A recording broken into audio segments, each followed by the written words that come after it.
এই শাবান মাসে প্রিয় নবী সাল্লাল্লাহু আলাইহি সাল্লামের একটা আমল আছে, বলবো আপনাদেরকে ইনশাআল্লাহ। কিন্তু আমলটা করার চেষ্টা করতে হবে। এই প্রমিস, এই ওয়াদা আমার সাথে আগে আসতে হবে। কারা কারা চেষ্টা করবেন বলেন, হাত তোলেন দেখি।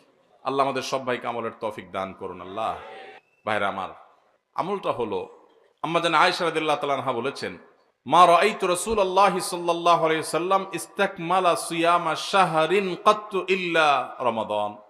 আমি নবীজিকে পুরো মাস, শুরু থেকে শেষ পর্যন্ত গোটা মাস রোজা রাখতে দেখেছি একবার, শুধু বছরে একবার, সেটা হলো রমজান মাসে। আর রমজানের পরে পুরো মাস না, তবে মাসের বেশিরভাগ দিন রোজা রেখেছেন তিনি, এটা দেখেছি শুধুমাত্র শাবান মাস। কোন মাসে ভাই? শাবান মাস। আম্মা জান আয়েশা রাদিয়াল্লাহু আনহা আরেকটি হাদিসে আছে, সেখানে তিনি বলেছেন, কানান নবী সাল্লাল্লাহু আলাইহি সাল্লাম ইয়াসুমু শাবানা ইল্লা কালিলা। নবীজি শাবানের পুরো মাস প্রায় রোজা রাখতেন, কয়েকটা দিন বাদে, শেষের কয়েকটা দিন বাদে প্রায় পুরো মাস রোজা রাখার চেষ্টা করতেন। নবীজি সাল্লাল্লাহু আলাইহি সাল্লামের অত্যন্ত আদরের একজন সাহাবী যায়েদ রাদিয়াল্লাহু তাআলা আনহু, তার ছেলে ওসামা ইবনে যায়েদ, নবীজি সাল্লাল্লাহু আলাইহি সাল্লাম নাতির মতো আদর করতেন, স্নেহ দিতেন, ছোট মানুষ ছিলেন। ওসামা ইবনে যায়েদ রাদিয়াল্লাহু তাআলা আনহু তিনি বলেন, আমি নবীজি সাল্লাল্লাহু আলাইহি সাল্লামকে জিজ্ঞাসা করলেন, হে আল্লাহর রাসূল, আপনাকে দেখি আপনি শাবানে যত রোজা রাখেন অন্য কোন মাসে এত রোজা রাখেন না, কারণটা কি? হেতু কি? এ মাসে এত বেশি রোজা রাখার কারণটা কি? রোজার মাস তো রমজান মাস, কিন্তু শাবানে আপনি বেশি বেশি রোজা কেন রাখেন? নবীজি সাল্লাল্লাহু আলাইহি সাল্লাম তখন ওসামা ইবনে যায়েদ রাদিয়াল্লাহু তাআলাকে বলেছেন দুটি কারণ। কটি কারণ?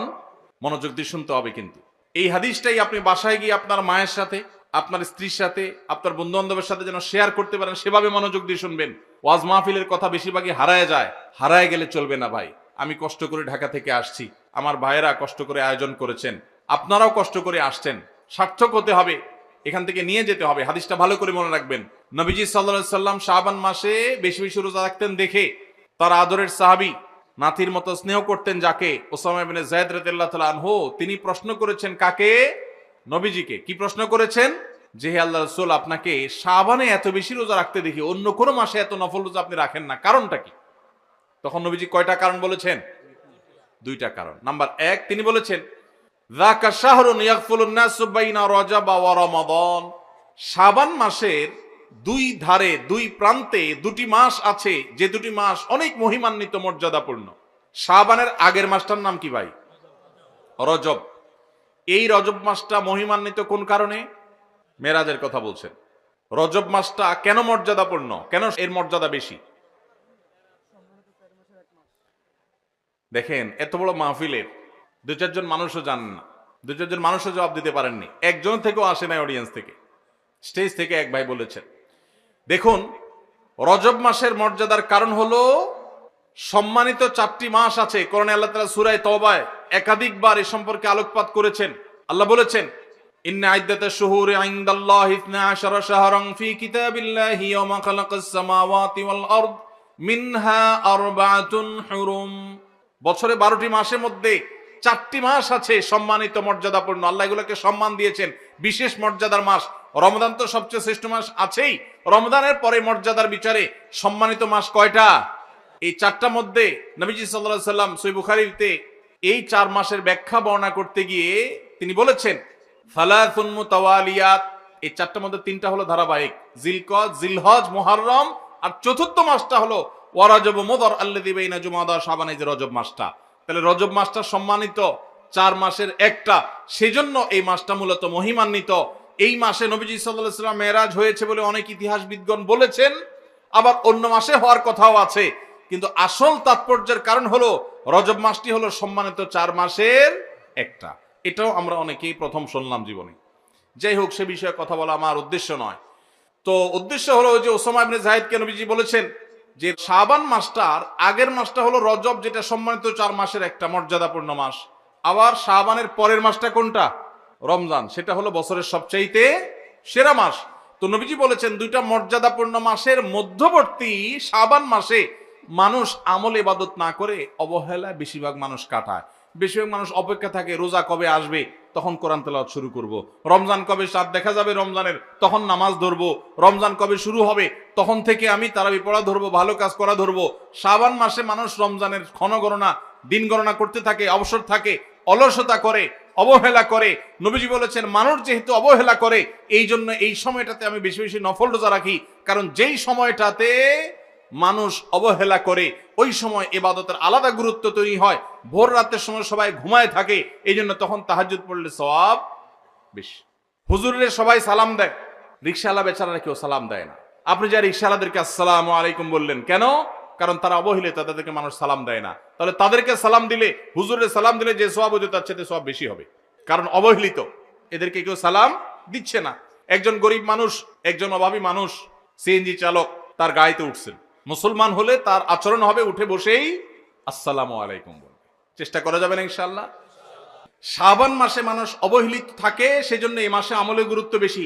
অতএব যেই কাজটা মানুষ অবহেলিত করে, গাড়িতে উঠার পর চালককে সালাম দিবেন আসসালামু আলাইকুম করে। যে মালিক গাড়িতে উঠে বসে চালককে সালাম দিতে পারেন, সেই মালিকের মধ্যে অহংকার নাই ইনশাআল্লাহ, তিনি বিনয়ী মানুষ। আল্লাহ আমাদের সব ভাইদেরকে বিনয়ী হওয়ার তৌফিক দান করুন। দ্বিতীয় কারণ তিনি বলেছেন কেন তিনি এই মাসে বেশি রোজা রাখেন, ওই যে ওসামা ইবনে যায়েদ রাদিয়াল্লাহু আনহু দুইটা কারণ বলেছেন। এর মধ্যে একটা হলো শাবান মাসটাতে মানুষ আমল ইবাদত একটু কম করে, কারণ রমজান আসবে আসবে বলে অপেক্ষা করে, সেজন্য তিনি এই মাসে বেশি বেশি আমল করেন, কারণ অবহেলার টাইমের আমলের গুরুত্ব একটু বেশি। দ্বিতীয় কারণ হলো তিনি বলেছেন ওয়া হুয়া শাহরুন তুরফাউ ফীহিল আমালু ইলা রাব্বিল আলামিন, শাবান মাসে বান্দার আমলনামা আল্লাহর কাছে উপস্থাপন করা হয়, ফেরেশতারা রিপোর্ট জমা দেয়। ফাউহিব্বু আন ইউরফা আমালি ওয়া আনা সাইম, নবীজি বলেছেন আমি চাই আমার আমলনামা যখন ফেরেশতাদের কাছে পেশ করা হবে তখন আমি যেন রোজাদার থাকি। কারণ আপনি কোথাও চাকরি করেন, সিরিয়াস ডিউটি করেন, একবারও আপনার বস আসে না, একটু মোবাইলটা মাত্র হাতে নিছেন ফেসবুকটা টিপার জন্য, আর তাকায় দেখেন পিছের দিকে বস এসে দাঁড়াইছে, মেজাজটা কেমন লাগবে বলেন? খারাপ লাগবে না? আর আপনি অন্য সময় যাই করেন না করেন, খুব সিরিয়াস মুডে কাজ করতেছেন, পিছনে তাকায় দেখেন মালিক এসে দাঁড়াইছে, কলেজেটা শান্তি হয়ে যাবে না? যাক মাশাআল্লাহ, এই বেচারা এসে আমরা যখন কাজে দেখবে বলবে বাবা খুব ভালো মানুষ, তো বেতন বাড়বে, তাই না? নবীজি সাল্লাল্লাহু আলাইহি সাল্লাম বলছেন যে আমি শাবান মাসে বেশি বেশি নফল রোজা এই জন্য রাখি, ফেরেশতারা আমার সারা বছরের আমলনামা আল্লাহর কাছে রিপোর্ট জমা দেন, সারা বছর কি করেছি না করেছি তার সব হিসাব জমা দেন। আল্লাহ যখন আমার হিসাবের প্রতি মনোনিবেশ করেন, ওই অবস্থা যদি আল্লাহ সুবহানাহু ওয়া তাআলা তিনি দেখতে পান যে তার বান্দা আমি রোজা আছি, তাহলে আল্লাহ একটু অনুগ্রহ করবেন। এই জন্য আমি এই মাসে রোজা রাখি। তাহলে নবীজি সাল্লাল্লাহু আলাইহি সাল্লাম শাবান মাসের রোজা দুইটা কারণ পাওয়া গেল। এক তো হলো গাফলতির সময়, সেজন্য তিনি রোজা রাখতেন। দ্বিতীয়ত হলো এই মাসে বান্দার আমলনামা পেশ হয়, সেজন্য তিনি রোজা রাখতেন। এই দুই কারণ আমাদের বেলায়ও আছে না নাই? তাহলে আমাদের রোজা রাখা উচিত না উচিত না? চেষ্টা করব তো ইনশাআল্লাহ। ভাইরা আমার, একটা প্রশ্ন আপনাদের মনে হইতে পারে, সেটা হলো আমরা তো শুনছি মানুষের আমলনামা সকালে বিকালে আল্লাহর কাছে জমা হয়, ফেরেশতারা জমা করে, আবার এখন শুনলাম শাবান মাসে জমা হয়, তাহলে দুই রকম হলো যে? এর উত্তর হলো আল্লাহ রাব্বুল আলামিনের কাছে আল্লাহর ফেরেশতারা মানুষের আমলনামাকে তিন ধাপে, তিন স্তরে, তিনটা লেয়ারে, তিনটা সময়ে আলাদা আলাদা ভাবে উপস্থাপন করে। একটা হলো প্রাত্যহিক রিপোর্ট, প্রাত্যহিক আমলনামা, ডেইলি, প্রতিদিনের আমলনামা সকাল এবং সন্ধ্যায়। সারা রাত আপনি কি করেছেন? ওয়াজ শুনেছেন না গান শুনেছেন? ভালো কাজ করেছেন না মন্দ কাজ করেছেন? সারা রাতে কি করেছেন? প্রত্যেকটা মানুষের হিসাব আল্লাহ রাব্বুল আলামিনের কাছে প্রত্যেকটা ভোরে ওই রাতের ডিউটি থাকা ফেরেশতারা জমা দেন।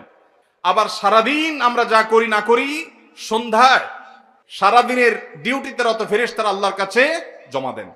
তাহলে বান্দার আমলনামা, বান্দার রিপোর্ট জমা দেওয়া হয়, একটা হলো প্রাত্যহিক, প্রতিদিন। সেটা কখন? সকাল এবং সন্ধ্যা। বান্দার আমলনামা জমা দেওয়া হয় আরেকটা লেয়ারে, সেটা হলো প্রত্যেক সপ্তাহে 2 দিন, সোমবার এবং বৃহস্পতিবার। নবীজি সাল্লাল্লাহু আলাইহি ওয়াসাল্লাম যেন সোমবার বৃহস্পতিবার রোজা রাখতেন, কারণ সোমবার এবং বৃহস্পতিবার বান্দার আমলনামা ফেরেশতারা আল্লাহর কাছে পেশ করেন। তাহলে একটা হলো ডেইলি আমলনামা পেশ, সেটা সকাল সন্ধ্যা। একটা হলো সাপ্তাহিক আমলনামা পেশ, সেটা হলো সোম বৃহস্পতি। আরেকটা হলো বার্ষিক রিপোর্ট পেশ, সেটা কখন? শাবান মাস। বিভিন্ন অফিসে যারা চাকরি করেন, মাসের হিসাব দেওয়া লাগে একরকম, ডেইলির হিসাব দেওয়া লাগে আরেক রকম, বার্ষিক রিপোর্ট দেওয়া লাগে আরেক রকম, আছে না নাই? ঠিক একইভাবে আল্লাহ রাব্বুল আলামিনের কাছে আমাদের আমলনামা পেশ করা হয়। ভাইরা আমার, সেজন্য এই রিপোর্ট জমা দেওয়ার সময়গুলোতে বান্দা বিশেষভাবে আমলে মনোযোগী হবে। এই জন্য আল্লাহ তাআলা বলেছেন কোরআনে কারীমে ওয়াসাব্বিহুহু বুকরাতাও ওয়া আসীলা, সকাল সন্ধ্যা আল্লাহর তাসবিহ পেশ করো। নবীজি সাল্লাল্লাহু আলাইহি ওয়াসাল্লাম সকাল সন্ধ্যা বিশেষ তাসবিহ পেশ করতেন, জিকির আজকার করতেন, দোয়া করতেন, আমল করতেন, কারণ এই যে আমল জমা দেওয়া হয়। আবার সোমবার বৃহস্পতিবার রোজা রাখতেন, কারণ আমলনামা জমা দেওয়া হয়। আবার শাবান মাসে বেশি রোজা রাখতেন, কারণ আমলনামা জমা দেওয়া হয়। তাহলে আমল নামা জমা দেওয়ার 3টা লেয়ার আছে, মনে থাকবে তো ইনশাআল্লাহ ভাইরা আমার। এছাড়াও শাবান মাসে বেশি বেশি নফল রোজার আরেকটা কারণ আছে, সেটা হলো ইস্তেহাদি, সেটা হাদিস দ্বারা না প্রমাণিত না, সেটা বিভিন্ন মুহাদ্দিসগণ, ওলামা একরাম, স্কলারগণ বলেছেন। সেটা হলো হঠাৎ করে রমজানের রোজা যদি রাখা শুরু করেন, সারা বছর এক রকমের খাদ্য অভ্যাস, সকাল দুপুর রাতে খেয়ে, এখন হঠাৎ করে অভ্যাসটা চেঞ্জ হয়ে যাবে, ইফতার এবং রাতে সাহারি খাবেন আর সারাদিন না খেয়ে থাকবেন। হঠাৎ করে 30 দিনের রোজা রাখতে কি আপনার কষ্ট হয় কিনা, অভ্যাসটা আগে থেকে যেন হয়, সেজন্য শাবান মাস থেকে কিছু কিছু নফল রোজা রাখতে হয়। এটা হলো ওয়ার্ম আপ, রিহার্সেল, প্রস্তুতিমূলক রোজা। এই জন্য ভাই এই শাবান মাসে বেশি বেশি রোজা রাখবেন তো ইনশাআল্লাহ। পুরো মাসের প্রথম 15 দিন 20 দিন রোজা রাখার তৌফিক যদি নাও হয়, অন্তত একটা রোজা হইলেও নবীজির সুন্নাত আমল করতে গিয়ে আমরা কারা কারা করবো একটু হাত তুলে দেখি। একটা হইলেও রাখবেন ইনশাআল্লাহ, নিয়ত করছেন তো ইনশাআল্লাহ। সবাই বরাতেরটা না, ওইটা বাদে একটা হইলেও রাখবেন, নিয়ত করছেন তো ইনশাআল্লাহ। আল্লাহ আমাদের সবাইকে আমল করার তৌফিক দান করুন। এই আমলটা যদি আপনারা করেন ভাইরা, হারিয়ে গেছে সমাজে, আলোচনা নাই, সেজন্য আমি আলোচনা করলাম। বিলুপ্ত হওয়া আমলগুলোর একটা শাবান মাসে বেশি বেশি নফল রোজা। চর্চা নাই, আমল নাই, আলাপ নাই, মানুষ ভুলে গেছে। আপনারা যে ঘরে ঘরে রাখেন, মানুষ জানবে, সুন্নাহটা জিন্দা হবে, ঘরে ঘরে আমলটা শুরু হবে। আপনি অন্য মানুষকে বলবেন একই কথা, তাকে উদ্বুদ্ধ করবেন, তাহলে নবী সাল্লাল্লাহু আলাইহি সাল্লামের ওই হাদিসের ফজিলত পাবেন। আপনি মৃত সুন্নতকে জিন্দা করলেন, সেই সওয়াবটা পাবেন। চেষ্টা করা যাবে তো ইনশাআল্লাহ। তো এই মাহফিল থেকে আমি সামারি করছি, কথা তো অনেকই বললাম। দুটি জিনিস অন্তত আমরা সবাই সংকল্প করে নিয়ত করে যাব। মা বোনরা যারা শুনছেন, আপনারা যারা শুনছেন, সবাইকে বলছি, একটা হলো আজানের জবাব দেওয়ার কথা বলেছি, আর একটা হলো শাবান মাসে বেশি বেশি নফল রোজা রাখার প্রকার। 2টা 4টা 6টা ভাইরা আমার, রোজা রাখলে মরে যাবেন না, মনে হয় যে সারাদিন না খায় কেমনে থাকবো। যারা নিয়মিত নফল রোজা রাখেন তারা জান পানির মতো সোজা, কোনো ব্যাপার না, আল্লাহর রহমত। একটু চেষ্টা করলেই হয়, একটু হিম্মত করলেই হয়। চেষ্টা করা যাবে তো ইনশাআল্লাহ, নিয়ত করা যাবে তো ইনশাআল্লাহ। আল্লাহ আমাদের সবাইকে আমলের তৌফিক দান করুন।